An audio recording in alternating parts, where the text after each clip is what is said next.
Bueno, Juliana, bienvenida a este nuevo espacio. Muchas Mi nombre es gracias. Andrés Mellizo, psicólogo y coach de vida. Hoy tenemos una invitada especialísima, amiga de la casa. Julianita, por favor, preséntate para que la gente te conozca. Bueno, hola a todos. Muchísimas gracias, Andrés, por la invitación. Yo soy Juliana Cortés, también al igual que Andrés, soy psicóloga.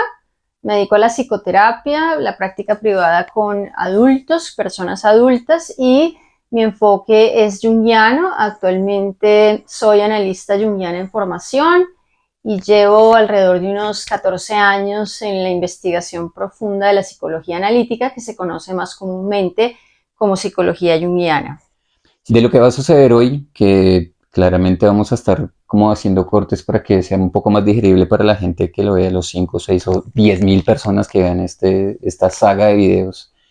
Me interesa sobre todo una parte informativa. Queremos saber si tienes redes sociales, queremos saber cómo te pueden encontrar a medida que vayamos avanzando en el contenido, nos vas a ir contando. De fondo les tenemos una y esto no es porque sí, es porque la doctorísima amiga mía tiene un énfasis que me parece muy chévere. Para responder lo que mencionaste anteriormente, ¿dónde me pueden encontrar? Que Yo estoy en el grupo de Facebook que se llama Escuela Jung. Este es un grupo que ya fundé hace un tiempo y bueno, ya hemos llegado aproximadamente a los 4.000 miembros. También estoy en el canal de YouTube, donde también tengo alguna información que se llama de la misma forma Escuela Jung. Y pueden contactarme por Instagram a través de mi perfil, que tiene mi nombre, Juliana Cortés, guión al piso, psicología analítica. Y bueno, Juli, yo para empezar como con mayor profundidad, nosotros salimos de formación conductista, ¿sí? sí. Y claramente respetando pues la posición de cada quien frente al conocimiento. En tu caso, ¿qué fue lo que hizo qué fue lo que te atrajo de la psicología junguiana?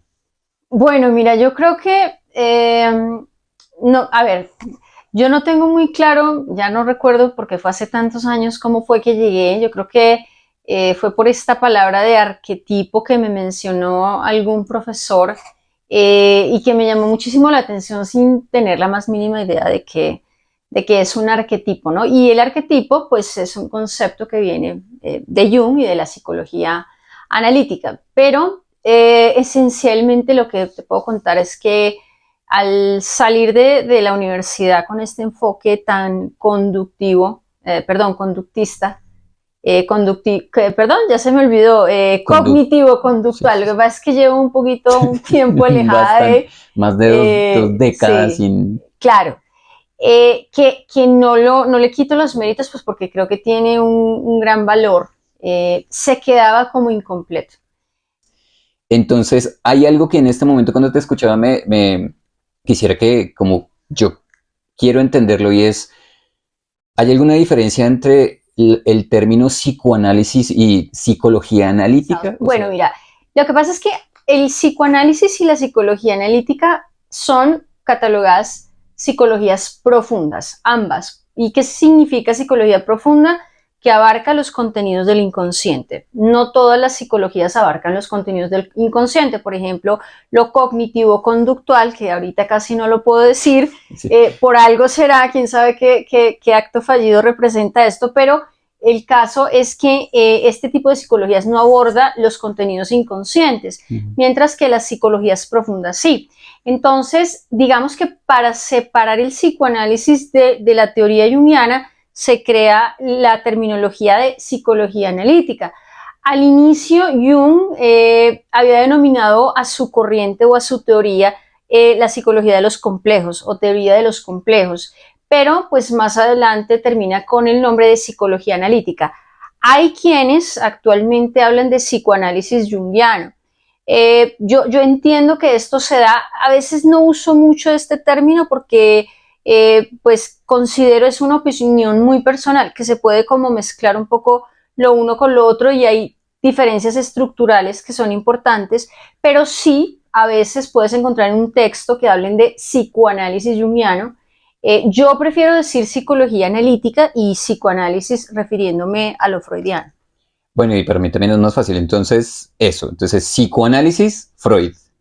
Freud. Psicología analítica, Jung. Carl Gustav Jung, Exacto. o Carlos Gustavo, como le decimos de cariño aquí cuando tomamos de pelo. Buenísimo, buenísimo.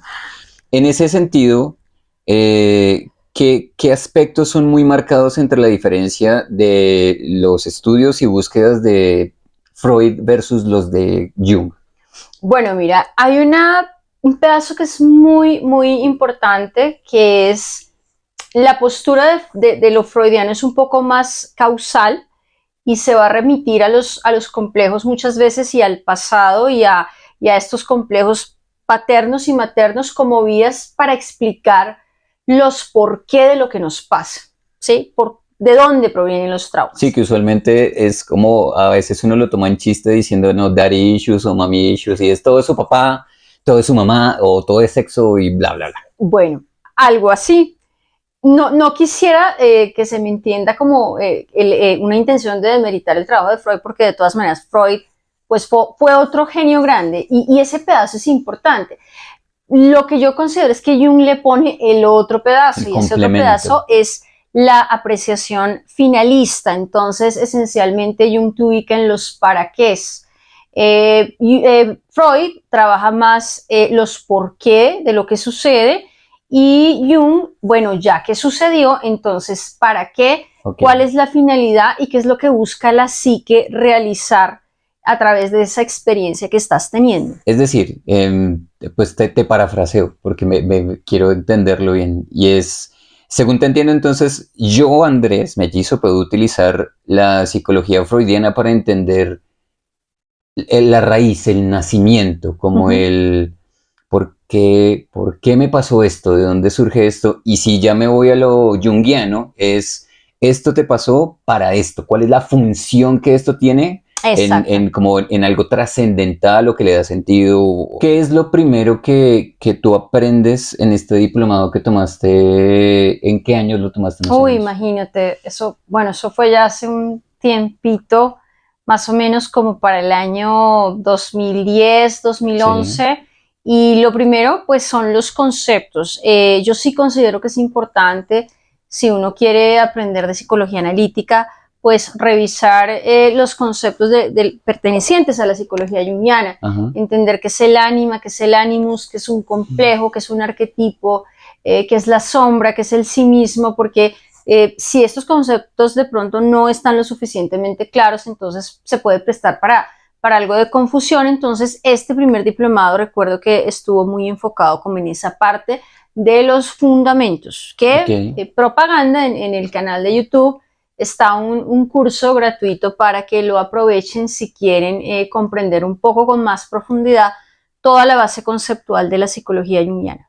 Entonces, en este caso, a mí me surge una pregunta y es, o pregunta más que pregunta, sería como una sugerencia desde tu saber y es, ¿qué hacemos con este tipo de contenidos cortos y tan superficiales que encontramos en las redes sociales? Que, repito, no lo critico porque sea cierto, falso, útil o inútil, sino porque siento que es en muy poco tiempo que dura este contenido, nos puede dar respuestas solamente superficiales. Ok. Bueno, mira, yo voy a dar una respuesta como desde el ámbito junguiano más que desde el ámbito personal. Digamos que lo junguiano tiene esa ventaja de que ve las cosas como complementarias y que cada cosa puede tener un lugar en el mundo y puede ser funcional en la vida de alguien. No toda la gente necesita psicología junguiana, no toda la gente necesita terapia. Lo que Jung decía en una frase del libro rojo es algo así como: mi camino no es tu camino, por eso no puedo ayudarte, y él hablaba de la importancia de seguir el propio camino. Entonces, mi sugerencia en medio de tanto conocimiento que hay esparcido por las redes sociales es que ojalá lo cuestionen, que no lo traguen entero y que tengan una actitud crítica e investigativa, porque en este mundo donde hoy en día pues todos son terapeutas o todos son coaches de vida y demás, entonces se va volviendo pues como una gran nube de muchas posibilidades. Algunas de ellas pueden aportar mucho, mientras que otras no tanto. Entonces por eso yo recomendaría mucho el que cuestionen y validen toda la información que reciben y que apliquen lo que les sirva y que lo que no aplique a sus vidas lo descarten, porque pues Jung nos decía, todos tenemos un proceso personal. De hecho, en el libro rojo, él hace la invitación a que uno haga su propio libro rojo. Su intención no es adoctrinar y trata de ser muy enfático en esto, ¿no? Ujú. Hay una cosa compartida que es como ese viaje arquetipal hacia la individuación, hacia ese proceso de conocernos de una forma mucho más completa, pero cada quien lo vive de formas diferentes. Entonces, ojalá imitar menos y buscar más lo que es propio y conveniente para cada quien. Sí, y además porque hay algo que dices me genera mucho eco porque yo creo que aquí, sobre todo en Colombia o Latinoamérica o quizás en el mundo, nuestra primera aproximación al estudio del comportamiento humano es el catolicismo, la Iglesia Católica. Porque te dice, te da una serie de preceptos, condiciones, mandamientos y ciertas normas que debes cumplir para considerarte un buen o mal ser humano. Eh, y en lo personal, yo fui durante 2 años, fui monaguillo o acólito, como le dicen aquí en Colombia. En serio. Sí, sí, yo fui monaguillo. Sí, o sea, aquí con el incensario y todo en Semana Santa yo hice. Y después de esto pasa el tiempo, a los 15 años conozco una chica que me parece súper bonita y esta típica historia de me gusta, voy a ver si puede ser mi novia, entonces le empiezo a caer y ella asistía a una iglesia cristiana, Ok. ¿sí? Entonces llegué a esa iglesia cristiana y pues efectivamente pasaron dos cosas y es que me cuadré con ella, terminamos siendo novios, se llama Vivian. Y lo segundo fue que terminé involucrado en la iglesia cristiana con unas prácticas muy interesantes que me hacían sentir menos culpable porque la iglesia católica de aquel entonces, en los 80 y principios de los 90, era muy sobria, muy distante, un Dios que está lejos y yo decía, pero pues bueno, ¿y aquí qué pasa? Cuando llegué a los 15 y pues está el amor, pasó algo muy particular y es que hay algo en mí que el conocimiento se me facilita por alguna razón de ciertos aspectos y yo terminé siendo líder cristiano, curiosamente. Y eso que duré solo 6 meses en la iglesia. Yo no sé si es que estaban ávidos de líderes o bla. Ujú. Pero fue muy interesante por dos cosas y es, yo empecé a tener líos con la fe cristiana porque mientras en culto y en alabanza y en el estudio de la Biblia, de la palabra sagrada, hay unos discursos que se escuchan, pero cuando tú salías ya empezaba a desdibujarse, entonces termina siendo que el líder de líderes del Ministerio de Jóvenes, cada vez que terminábamos los sábados, se iba a la tienda y se ponía a tomar y se pegó unas borracheras increíbles. Y la líder de líderes del Ministerio de Jóvenes terminó embarazada. Entonces, segundo conflicto. Y me parece muy, muy interesante porque efectivamente, ya que en un momento vamos a entrar a hablar del libro rojo, siento que para cada crisis de la vida, y que hay muchas crisis porque siento que como cada 10 años hay una crisis, la infancia es una crisis, la adolescencia es una crisis, Ujú. la preadultez trae sus cosas, la crisis, mi crisis de la mediana edad también trae un montón de cosas. Yo me imagino que ya cuando uno está más grande habrá una cantidad de inquietudes o de cosas que sientes que te faltó por vivir o resolver traen. En ese sentido, de todo este recorrido de buscar respuestas, ¿qué crees que la psicología junguiana podría traer como respuesta? Y voy a dos cosas específicamente. Uno, me pregunto si la psicología junguiana funciona para todas las edades. Y dos, ¿qué tipo de respuestas o usualmente qué preguntas podría resolver más fácilmente la psicología junguiana? Ok. Bueno, pues mira, justamente yo creo que una de las preguntas que puede resolver tiene que ver con ese conflicto que a veces los seres humanos podemos tener con relación a la religión, por ejemplo, y a la religión cristiana, bueno, entre muchas de las preguntas que resuelve, pero un poco pegándome sobre la historia que tú cuentas de ese conflicto que llegaste a sentir en tu época dentro de la religión cristiana, y es que Jung hace una propuesta que creo que nos ayuda a ver la religión desde una nueva forma, una forma más completa, y lo que hace Jung es como ponerle ese pedacito al cristianismo que el cristianismo quitó frente a la idea de Dios, ¿no? Entonces, Jung hace una propuesta de un Dios que lo abarca completamente todo, es un Dios al que él denomina con la palabra totalidad.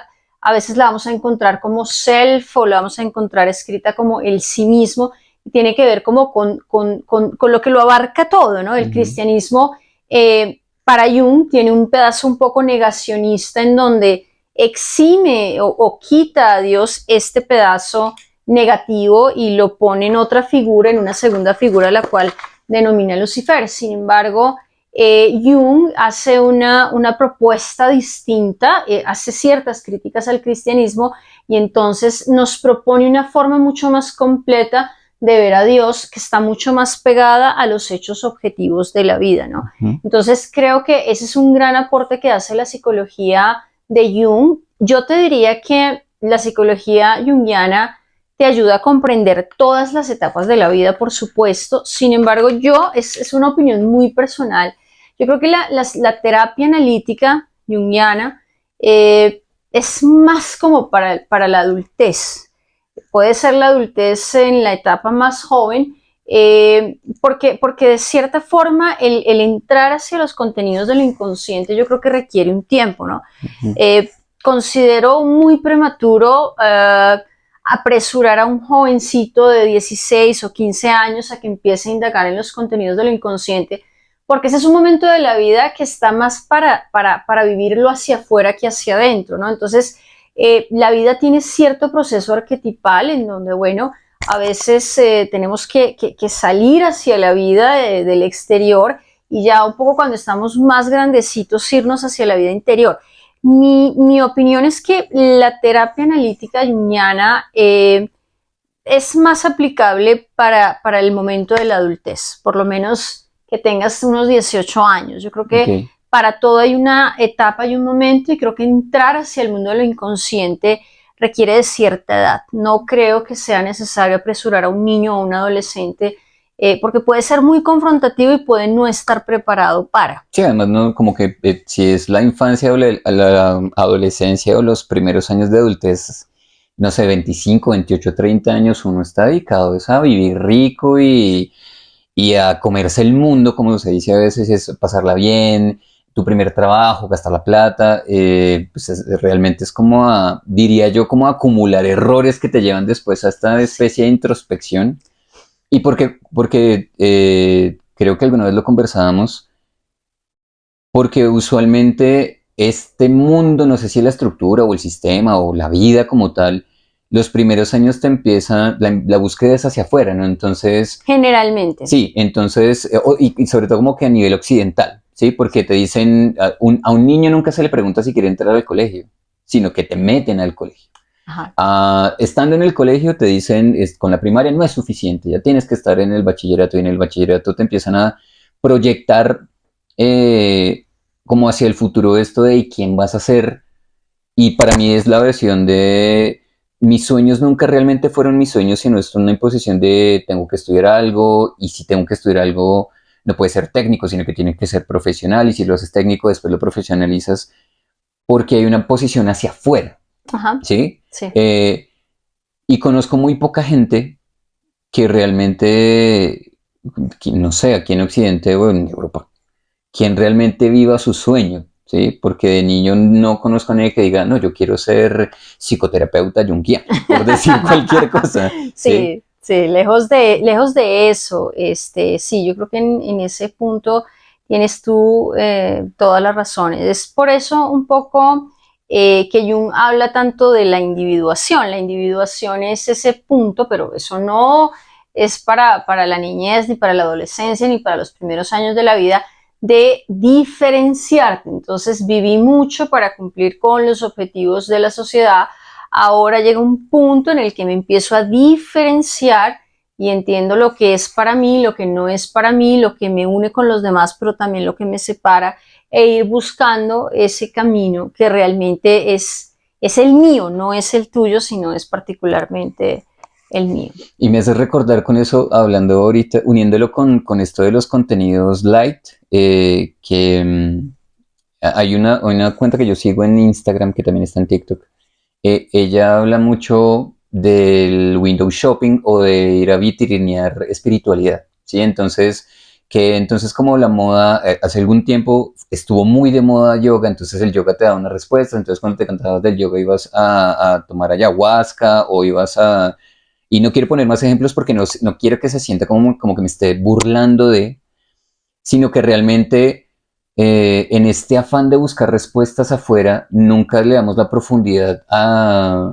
Yo sé y tengo claro, porque tengo un amigo que es sacerdote, que él todas sus respuestas las ha resuelto desde la religión, desde las prácticas de la religión.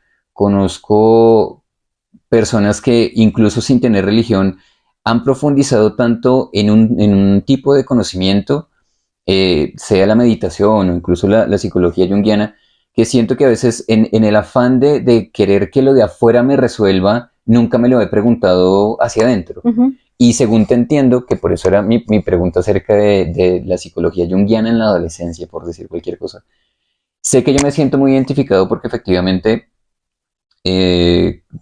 adelantándonos un poquito lo del libro rojo, Jung escribe el libro rojo cerca de sus 38, 40 años, tú lo mencionas en este maravilloso curso que tienes. Y a mí precisamente se me viene el mundo encima y la peor caída del mundo para mí es a mis 40 años porque mis 40 años tienen la pandemia encima. ¿Sí? Esta pandemia y no tenía pareja y no he hecho bien un duelo de una pareja que he tenido que marcó mi vida de manera muy particular. Entonces, si yo, que a un pelado de, no sé, entre los 15 y 18 años, que para mí es la franja real de la adolescencia, ¿qué respuestas podría encontrar en la psicología junguiana si es que se lo llegara a preguntar?